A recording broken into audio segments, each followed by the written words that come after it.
tagumpay o kabiguan, ng ligaya o lungkot. Kaya marapat lamang na tanggapin si Jesus bilang tagapagligtas at Panginoon. At matapos yun ay panariwain ang katapatan at paglapit sa Kanya bawat araw o day by day. Ang day by day ay naglalayong umalalay sa pang-araw-araw na pamumuhay. Narito po si Kuya Ed Lapis sa mensaheng pinamagatang Feelings.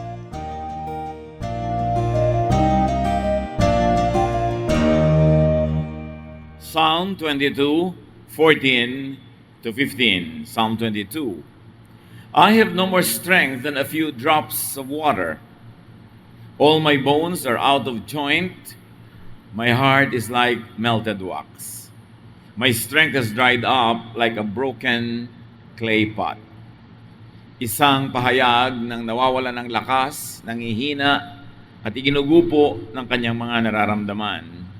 Lack of strength, weakness, illness, and feelings. Ano ang kinakalaman ng ating nararamdaman, ng ating feelings sa ating kalusugan? Dear God, we thank you for health. We thank you for good health and we celebrate life. Salamat, Panginoon, sa patuloy na pagpapahiram niyo sa amin ng buhay at pagdadagdag pa ng lakas. Sa sandaling ito, pakalinisin niyo po kami at turuan, akayin. Bigyan niyo kami, Panginoon, ng mga leksyon na babaunin namin sa buong buhay para hindi lamang kami mag-exist, but we will prevail and victorious and we will have your happiness and joy. Be our speaker. Teach us, lead us, in the name of your Son, Jesus. Feelings affect health. Yan ay suspetsya ng marami at napatunayan maging ng siyensya, maging ng medisina. Pag nanghihina ang loob, humihina ang katawan, at pag mahina ang loob, mapakahirap gumaling kung may karamdaman. Negative feelings lower or weaken the immune system. It's a scientific fact. Ito'y matagal nang napag-eksperimento at napatunayan ng nasa medisina, nasa mga pagpapagaling at paggamot ng mga may sakit. Yung mga taong malulungkutin, matagal tabla ng gamot, matagal gumaling o ayaw gumaling. Pero yung mga taong masigla, masaya, may pag-asa, nakangiti, may kasiyahan sa kanilang puso, madaling tablan ng anumang ginagawang panggagamot, pagpapalakas sa kanila. Marami ng ganito mga eksperimento at ito ay isa ng tinatanggap na katotohanan sa siyensya. Proverbs 14:30, peace of mind makes the body healthy, but jealousy is like cancer. Pagtahimik, payapa ang loob, lumulusog ang katawan, pero yun daw ikaw ay magselos para ka may cancer. At hindi lang selos, lahat ng negative emotions tulad ng fear or worry, anger, envy, dislike of people or a circumstance, unhappiness, sadness, at lalong-lalo na yung matinding depression. Pagka nagkasakit yung isip, yung puso, sumusunod yung katawan. Pero ang kailangan nating magapi, malupig, negative feelings. Dahil napipili naman kung anong damdamin at nararamdaman ang patatagalin mo sa iyong puso. Pamisa-misan, pabigla-bigla, pabugso-bugso, tayo ay natutuksong magkaroon ng negative feeling, pero nasa iyo na yon para patagalin pa o itaboy na agad-agad. Proverbs 18:14, being cheerful helps when you are sick. But nothing helps when you give up. Kaya napatunayan din na yung mga taong may matindi, matatag, malakas na religious belief, mas madaling gumaling. Mas madaling tablan ng pagpapagamot at ng mga ginagawa ng mga manggagamot. Dahil may connection talaga ang ating emosyon sa ating kalusugan, mind over matter talaga. Kaya ngayong sobra pang manalig, napapaghihimalaan pa. Nabi-break yung law of science and law of nature sa napakatinding pananalig, napaka-positive feeling, great faith can move mountains. Pero pag nawawalan ka ng pag-asa, nawawalan ka ng lakas ng loob at sigla, bumibigay ka, pinapayagan mong humina ang iyong loob, mahati ang iyong loob, mas dumadali na ikaw ay magapi ng karamdaman. So, ang positive emotion, nagpapalakas ng immune system. Meanwhile, a weakened immune system weakens defense against illness and makes medication and other protocols less effective. Kaya mahirap gamutin ang pasyenteng kontrabida. Pasyenteng ayaw maniwala sa kanyang sariling doktor, ayaw sumunod sa mga itinuturo, hindi naniniwala sa paggagamot sa kanya, kahit tumirahin sa ospital maghapot magdamag ilang taon, hindi siya gagaling. Kasi kinukontra ng kanyang katawan, yung dapat sana ay tinatanggap ng kanyang kalooban. Kasi pag kinontra ng kalooban, kinukontra na rin ng katawan. Meron ako isang kilala, nagkaroon siya ng sobrang pagdudugo. Babae ito, na may anak na, may edad na ng konti. Pero dahil sa kanyang religious belief, ayaw niya ng blood transfusion. Pero kailangan siya bigyan ng blood transfusion. Sa katunayan, wala na siyang malay, nawala na ng malay. Pero bago wala ng malay, sinabi niya, ayaw kong magpa-blood transfusion o magpasalin ng dugo. Pero nung nawala na siya ng malay, nagpasya na ang kanyang biyanan na siya ay pasalin na ng dugo para mabuhay. Pero kahit wala na siyang malay, ayaw pumasok ng dugong isinasalin sa kanyang ugat. Ganon kalakas sa kanyang isip. Napigil ng kanyang isip yung physical flow of blood into her veins. Well, needless to say, she died. Pero kasi nagpasya siya na ayaw niya. Malakas ang ating pag-iisip.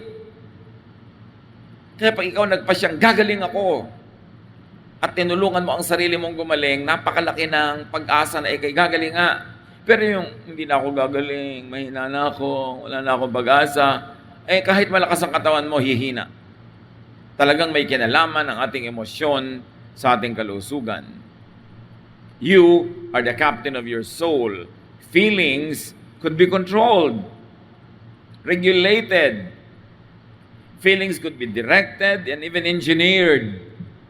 Pwede mong bigyan ng hugis ang iyong nararamdaman.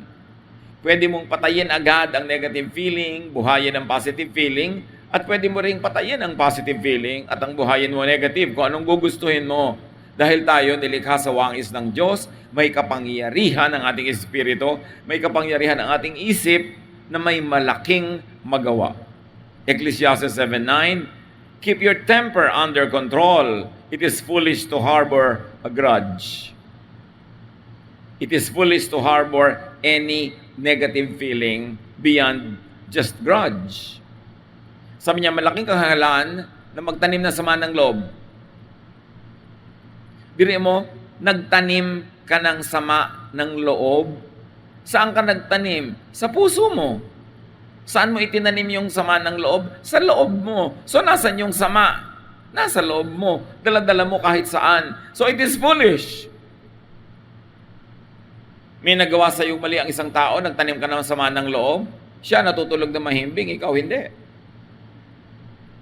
Wala siyang kamalay-malay na negative pala yung feeling mo, ikaw walang ganang kumain, tumataas ang presyo ng iyong dugo, nasisira ang iyong kalusugan, kasi nagtanim ka ng sama ng loob. Mabuti sana kung sa kanya mo itatanim yun pero hindi naman sama ng labas yung itatanim mo, sama ng loob. Kaya yung matatampuhin, lagi na lang may hinanakit, laging may reklamo, laging may galit, laging mayroong unhappiness, hinuhukay nyo ang sarili nyong libingan. Sinisira nyo ang inyong sariling katawan. Pinadidilim nyo ang inyong sariling mundo. Pinapapangit nyo ang inyong sariling buhay. Kaya sabi, keep your temper under control.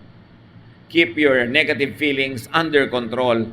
Ibig sabihin lang noon, kaya mong kontrolin kasi hindi naman sasabihin ng Bible kung hindi mo kayang gawin Yung nagagalit, alam nyo to, kayang-kaya nyong lalo pang galitin ang sarili nyo.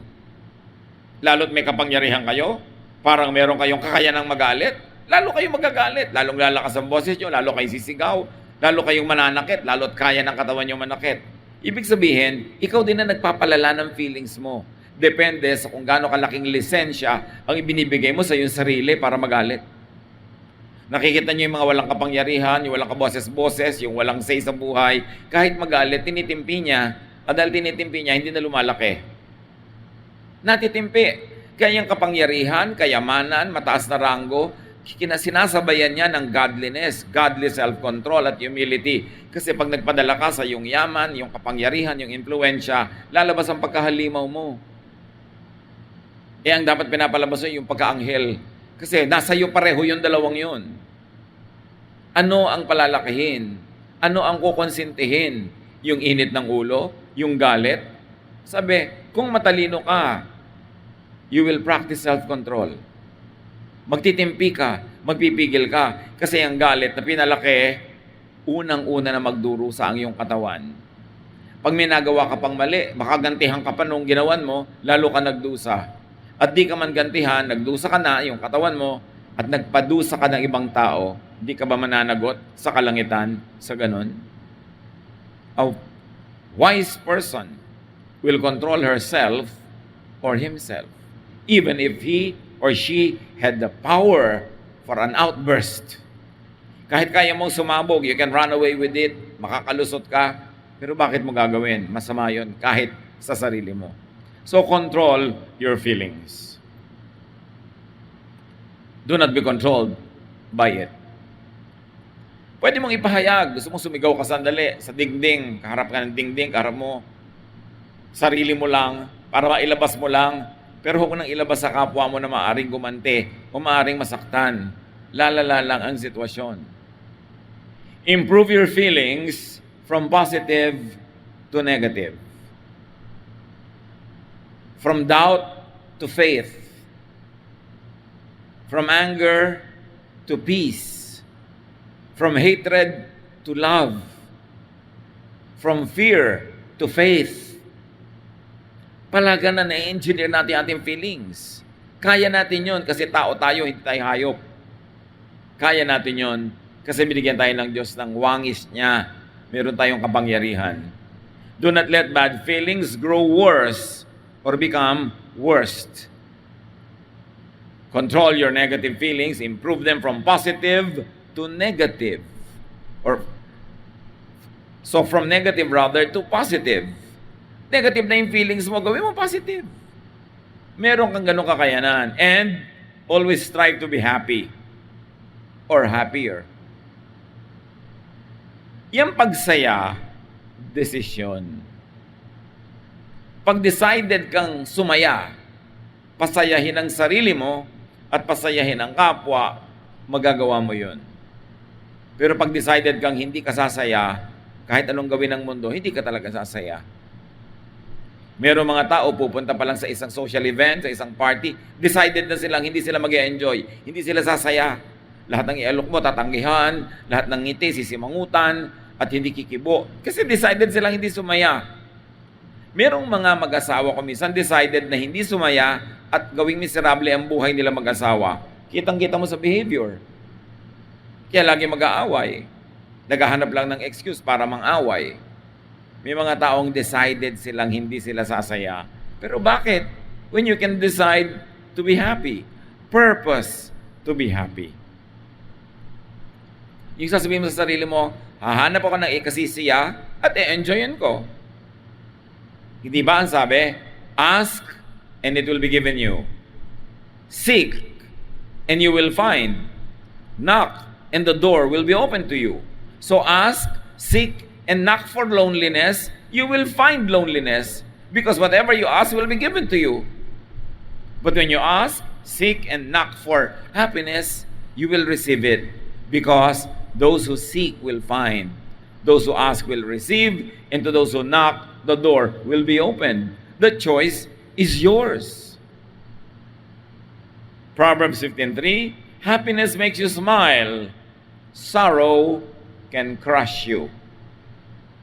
Yang lungkot, nakakadurog ng puso, nakakadurog ng buto, nakakadurog ng laman. Ang kalungkutan ay maituturing na isang uri ng sakit. Dapat gamutin, dapat itaboy, at dapat huwag manghawa. At dapat huwag kang magpahawa sa lungkot ng iba. Ipinagtatanggol natin yung saya kasi napakadali nung pasukin ng lungkot. At kasunod nun, pati ang iyong kalusugan ay magdurusa. Help others improve their feelings. Pag ang mga tao sa iyong paligid ay napasaya mo, edi naliligid ka ng kasiyahan, imbes kalungkutan, makikinabang ka rin. Create a positive environment, especially in your home.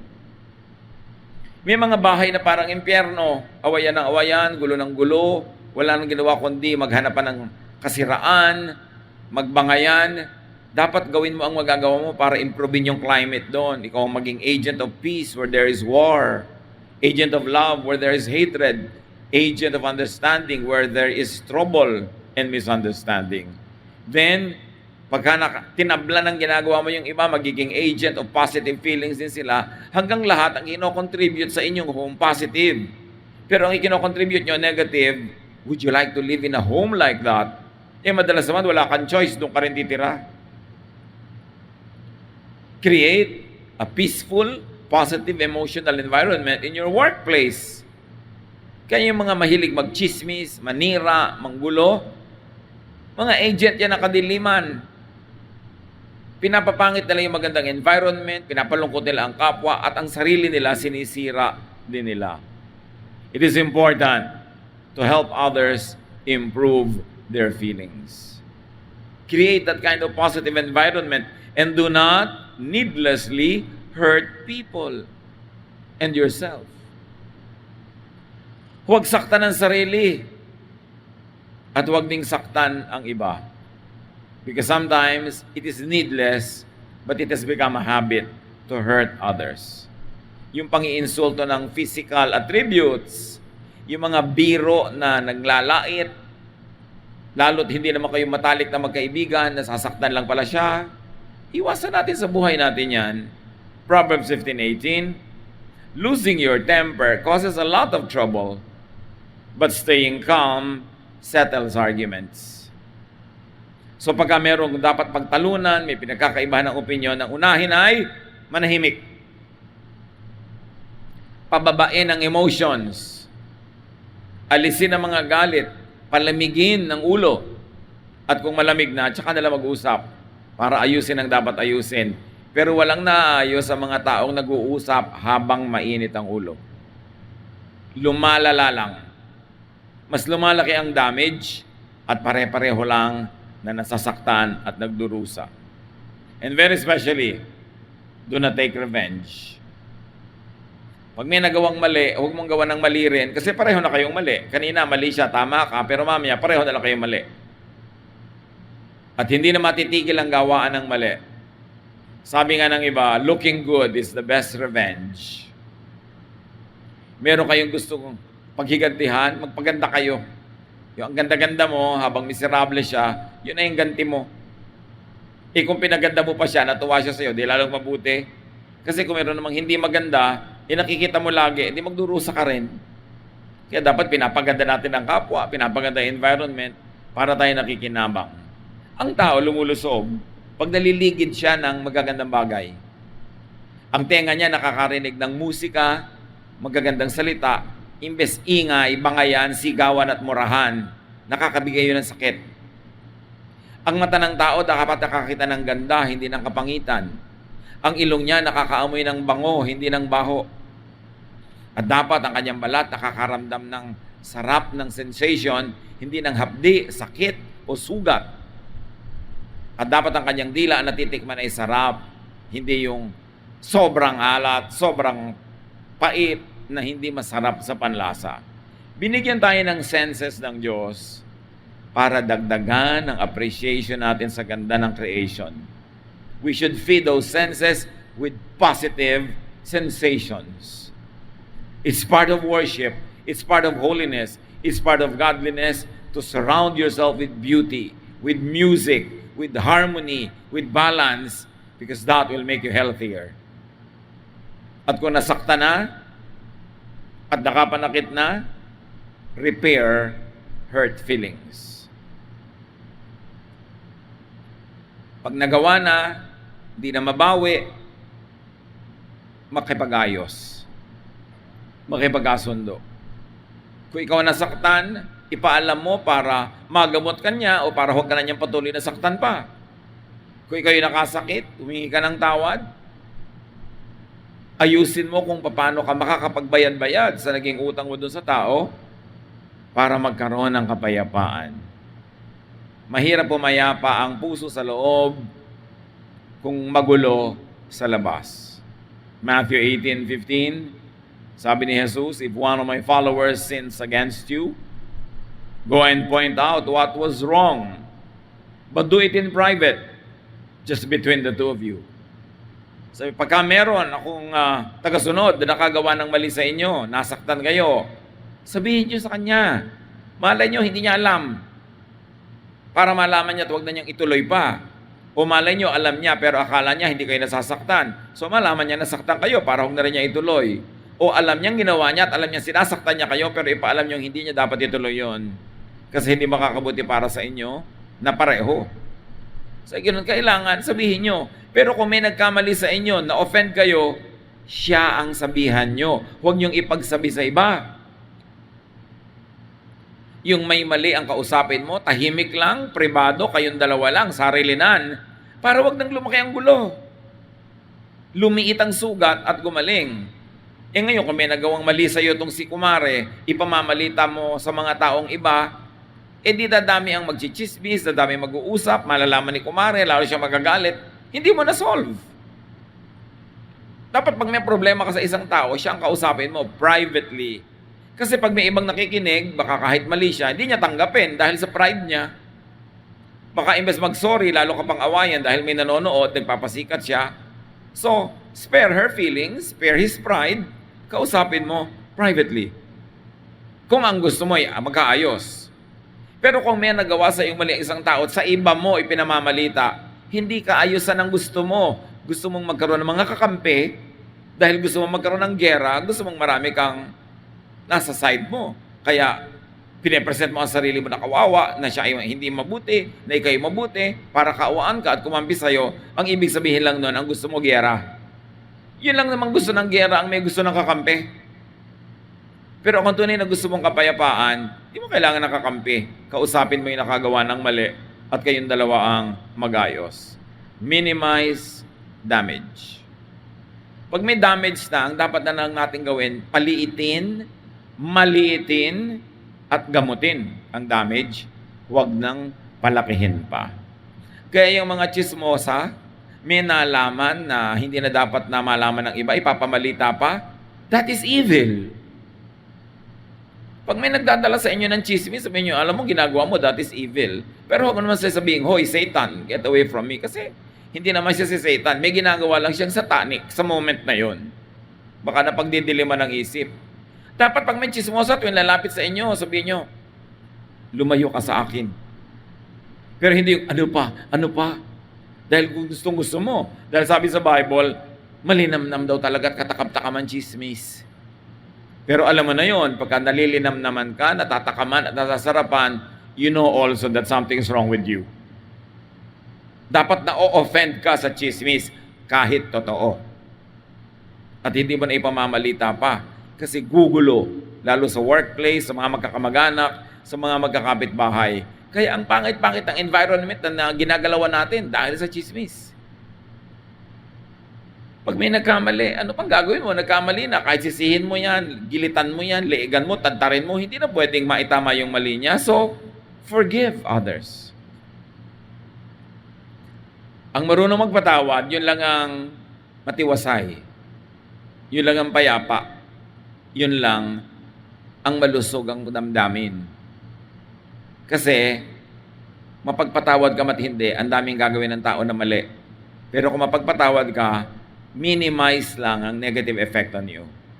Pero pag dinamdam mo, nagtanim ka man ng sama ng loob, gumanti ka, lalo mong pinapasama ang iyong kalagayan.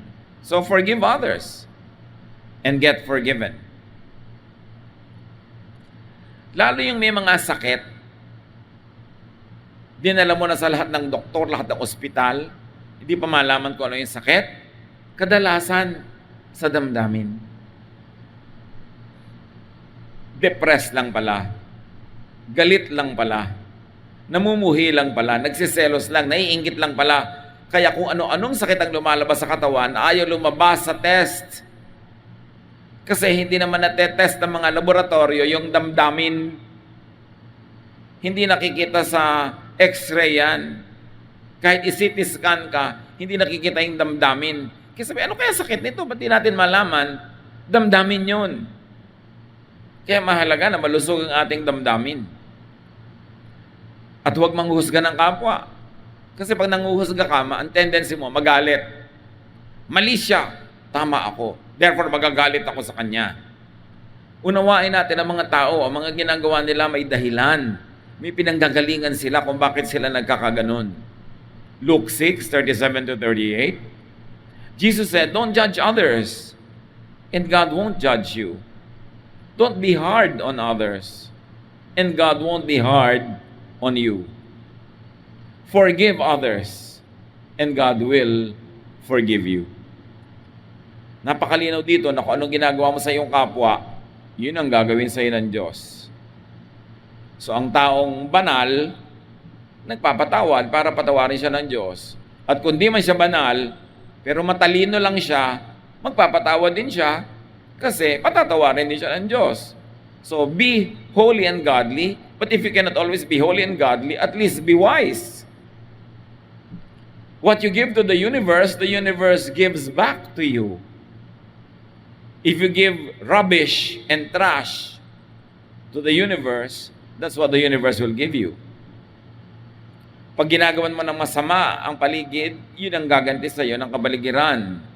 Pero pag ginagawan mo ng mabuti, yun din ang igaganti sa iyo. Kasi may Diyos. There is God who is just. There is God who is all-knowing, who knows everything that's going on. Kaya ano man ang inuutang mo sa mundo, sisingilin sa iyo ng mundo. Ano man ang ibinibigay mo sa mundo, susuklian ka ng mundo. If you give to others, verse 38, you will be given a full amount in return. It will be packed down, shaken together, and spilling over into your lap. The way you treat others is the way you will be treated. Kung paano mo itrato ang iba, ganun ka itatrato ng kalangitan.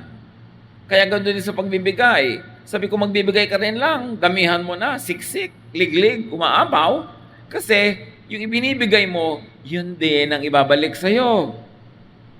So dapat godly ka, kaya ka mapagbigay. At kung hindi ka man godly, matalino ka man lang. Kasi yung itinatanim, inaani. When you give to the universe gives back to you in greater amounts. So feel good towards your health, your wellness, and your healing. Gaano sa ating karami ang mga laging may nararamdamang sakit ng ulo, sakit ng likod, sakit ng dibdib, na hindi na maipaliwanag ng siyensya at medisina. Baka naman negative feelings lang yan. Gaano sa atin na hindi mapagkatulog. Yung iba naman, ayaw nang gumising pag nakatulog. Kabaligtaran. May emotional problem din yun. Lahat ng hindi balanced, hindi correct, meron yan emotional and spiritual equivalent. Dapat balance tayo. Panginoon, siyasatin niyo po kami. Sa bawat isang narito, kayong nakakaalam ng kalusugan. Kayong nakakaalam ng emosyon. Kayong nakakaalam ng laman ng aming puso, kung ito may pasalamat o reklamo, ito ba ay pagmamahal o pagkamuhi, ito ba ay galit, ito ba ay kapayapaan o kaguluhan, you know what's in our hearts. Ang dalangin namin sa sandaling ito, Panginoon, patawarin mo kami kung sinisira namin ang aming sariling puso at katawan at kalusugan dahil sa negative emotion na iniimbento namin o pinapayagang dumapo at magtagal sa aming puso. Sa sandaling ito, mga kapatid, sa presensya ng Diyos na narito ngayon sa ating kalagitnaan, ilapit natin ang ating emosyon. Sino man ang magagalitin, tampuhin, madaling mainis, mahilig maghiganti, mahilig magtanim ng sama ng loob, may kinikimkim na mga galit, panibugho, inggit o selos, isuko natin lahat sa Panginoon. Hayaan natin na ang pagsusuko natin ng mga bagay na ito ay maging dahilan ng paglusog ng ating katawan, ng ating isip, at pagsaya ng ating buhay. Spend some time with the Lord in silence.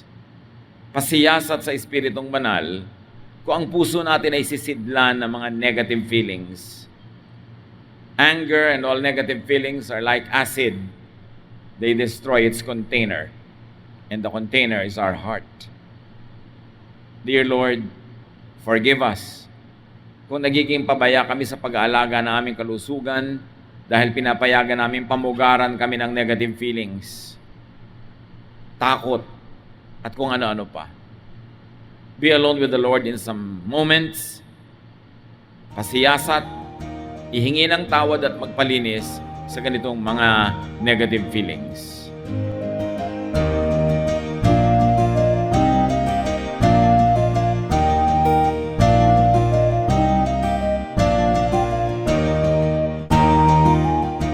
Ang katatapos pong mensahe ni Kuya Ed Lapiz ay pinamagatang Feelings.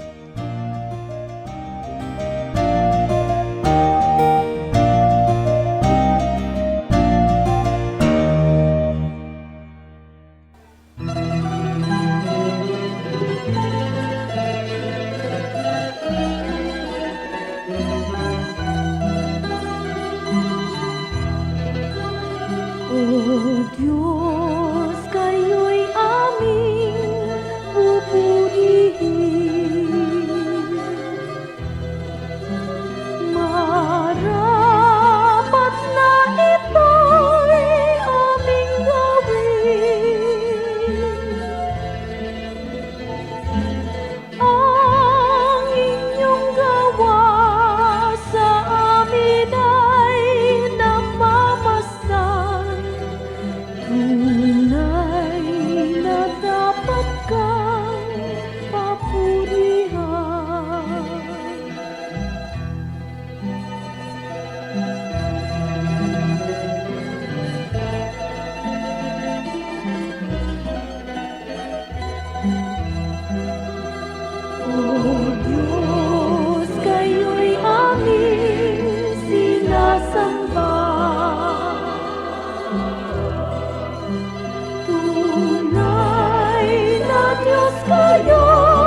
Dumako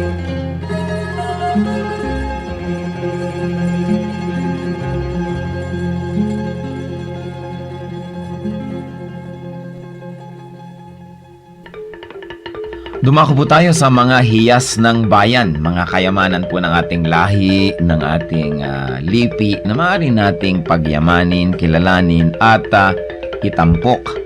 At ito po ay atin ding ipamana sa mga darating pang henerasyon.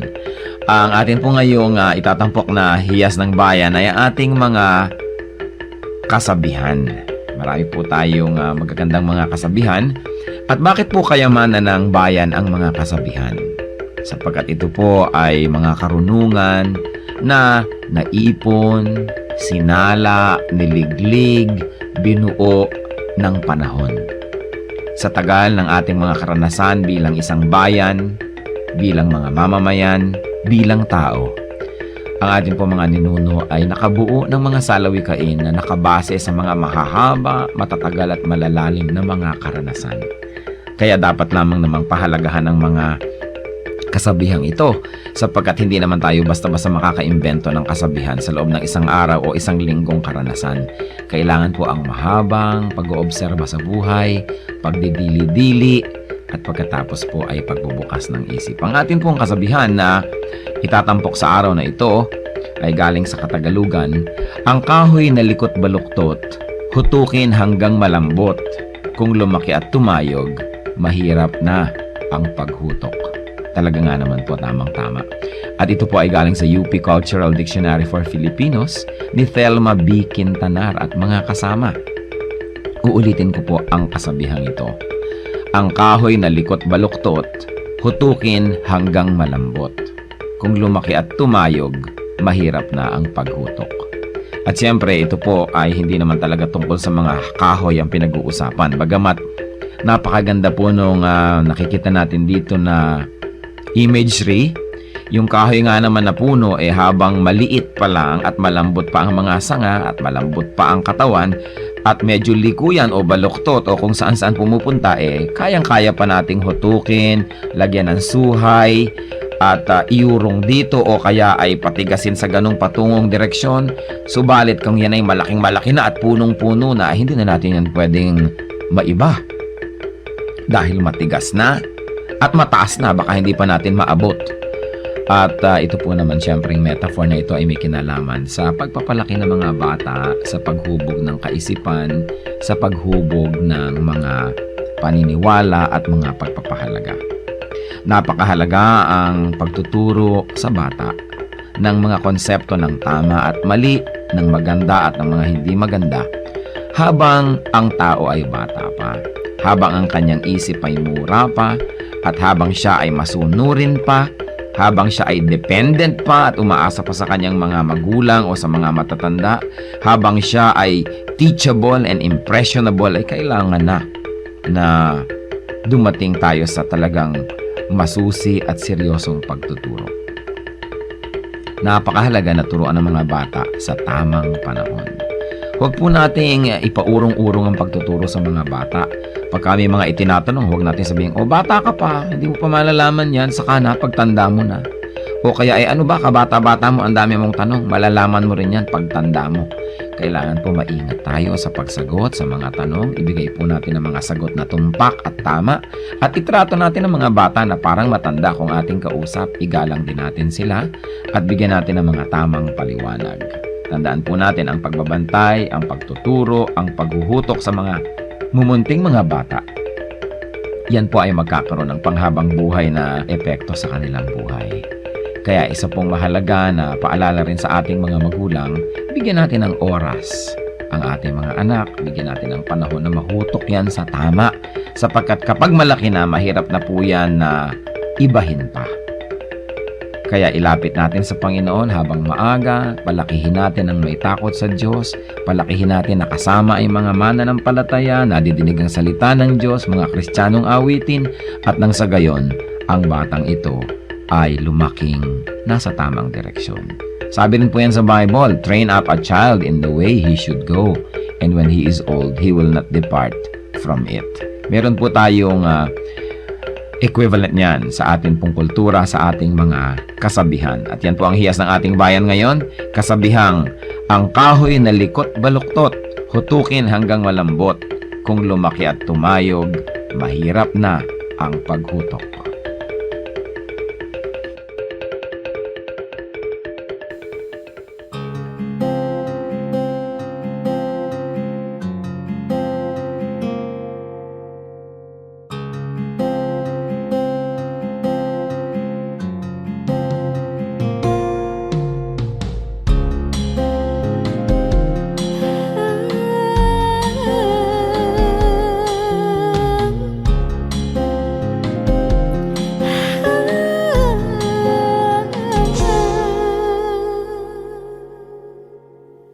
Pag-ibig mo o kailanin, sukat man lumayo'y mahal pa rin. Liparin ko man ang dulong ng langit, sa piling mo pa rin magbabalik.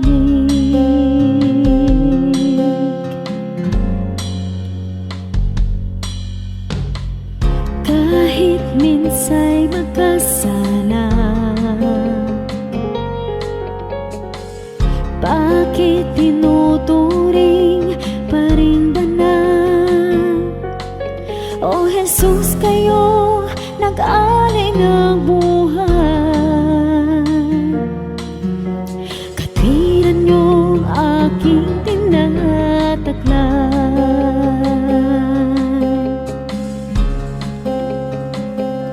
O tanggapin, papuri ay tingin, nagsasabing ikaw aking hari, Diyos na banal, ngalay tinatanghal, kabutihan mo sa'kin walang mali. O Diyos, salamat sa pag-ibig na wagas.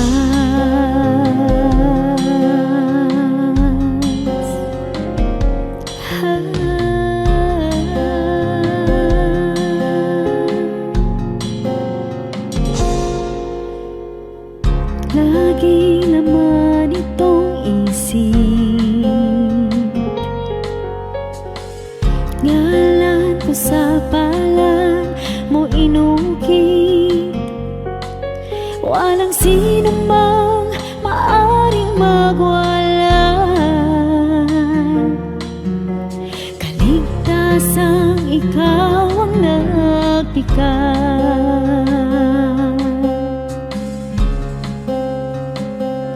O tanggapin,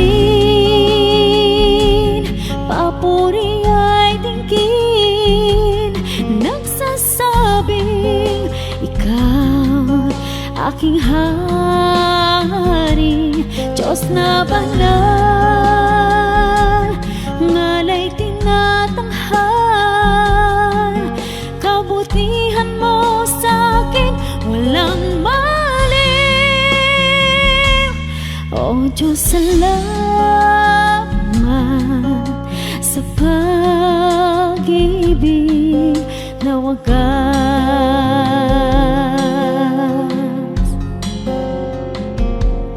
O tanggapin, papuri ay tingin, nagsasabing ikaw aking hari, Diyos na banal, ngalay tinatanghal, kabutihan mo sa'kin walang mali. O Diyos, salamat sa pag-ibig na wagas.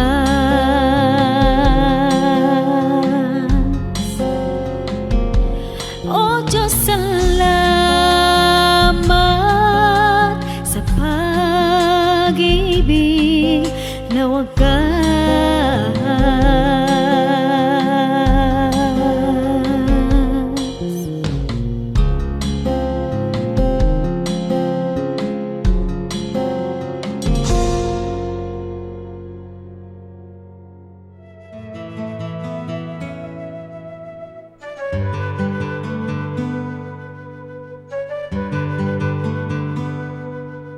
ang mga Pilipino mahilig magsama ng iba kahit sila lang naman ang iniimbita? Sobra kasi tayo mapagmahal, hindi natin kayang tiisin na mag-enjoy na masarap na pagkain o kaya ay masayang event na hindi natin isinasama yung mga mahal natin sa buhay. Kaya tuloy kahit tayo lang ang imbitado, pag meron pa tayong nakitang mga kilala natin, kaibigan nasa daan, niyayaya pa natin. Hindi kasi kaya ng loob natin na may puwera. Dapat lahat kasali. Kaya kung ako ba nagdadala ng bisita dun sa pupuntahan ko, okay din naman sa akin na yung aking bisita may dala ding iba. It is an unwritten social contract na wala tayong ipupwera dahil tayo yung mapagmahal.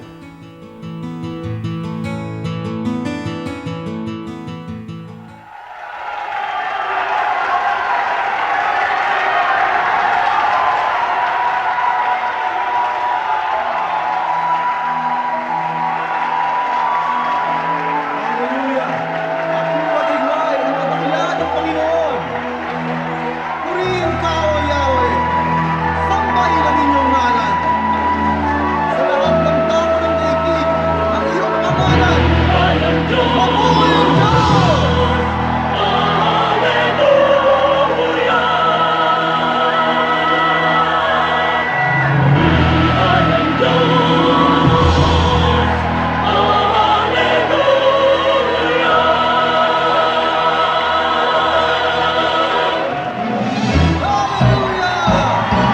Mabuhay ka, O Yahweh!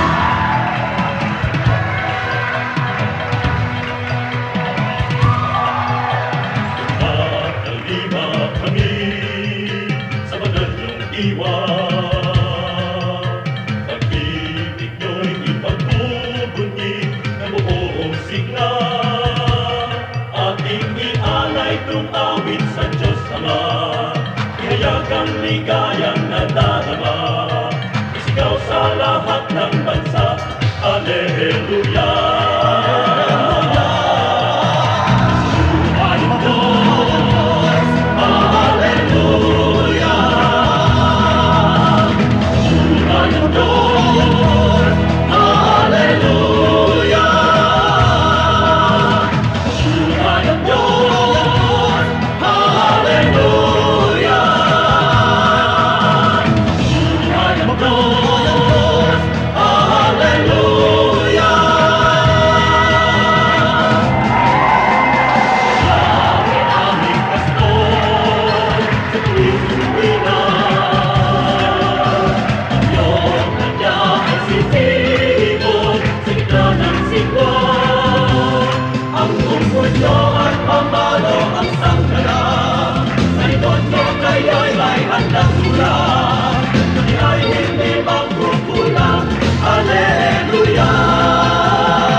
Sabay-sabay po natin isigaw, si Jesus lamang ang buhay.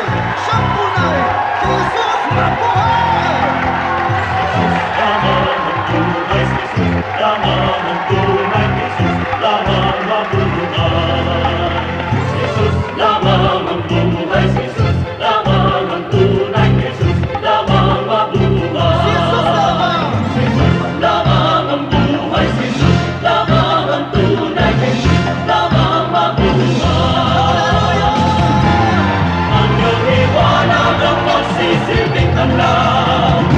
Sa Bisaya, sa Mindanao, isa lamang ang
niyo sa aming buhay, tuwina'y naaalala.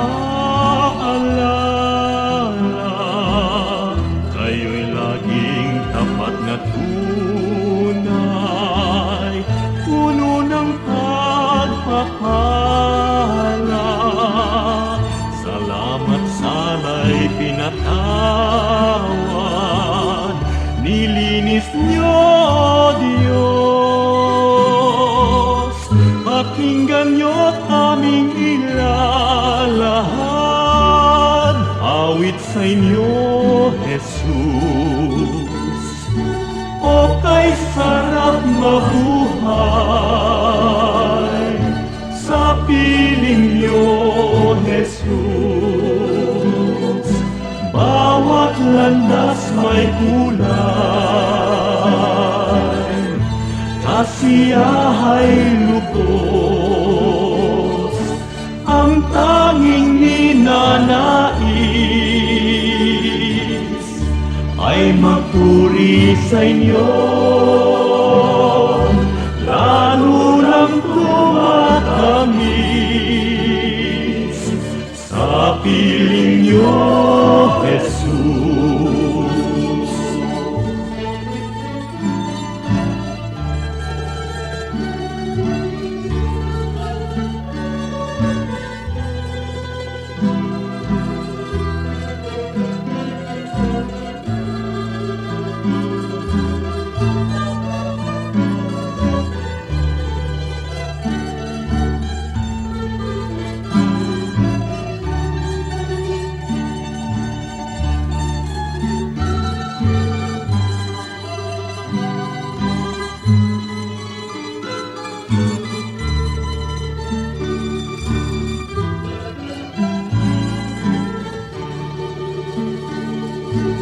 O kay sarap mabuhay sa piling niyo, Jesus. Bawat landas may kulay, kasiyahay lubos, ang tanging ninanais ay magpuri sa inyo, lalo lang tumatamis sa piling niyo, Jesus. Bawat hakbang ay mayroong awit, bawat pintig ng puso, mga himig na makalangit sa damdamin bugso. Lumipas man ang aking buhay, awit di matapos, sa langit man ay iaalay, pakinggan niyo, Jesus. O kay sarap mabuhay sa piling niyo, Jesus. Bawat landas may kulay, kasiyahay lubos, ang tanging ninanais ay magpuri sa inyo, lalo lang tumatamis sa piling niyo, Jesus. Lalo lang tumatamis sa piling niyo,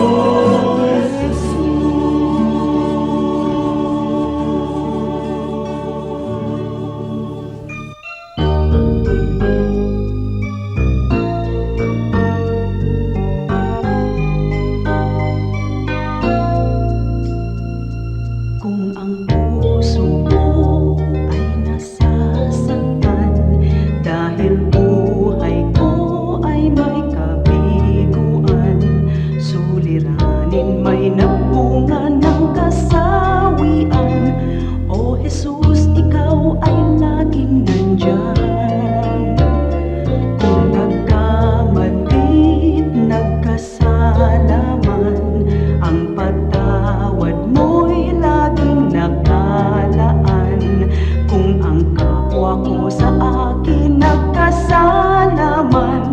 ang patawad ko kaya'y ilalaan.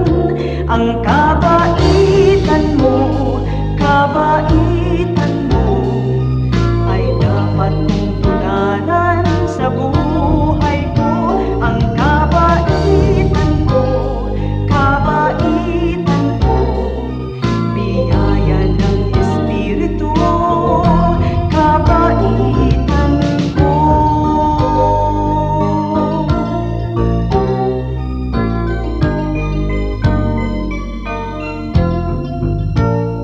Kung nagkamali't nagkasala man, ang patawad mo'y laging nakalaan. Kung ang kapwa ko sa akin nagkasala man, ang patawad ko kaya'y ilalaan. Ang kabaitan mo ay dapat kong tularan sa buhay ko. Ang kabaitan ko, biyaya ng Espiritu, kabaitan ko.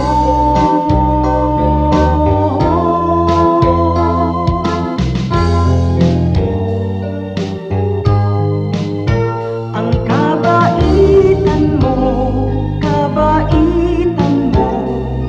ay dapat kong tularan sa buhay ko. Ang kabaitan ko, biyaya ng Espiritu, kabaitan ko. Biyaya ng Espiritu, kabaitan ko.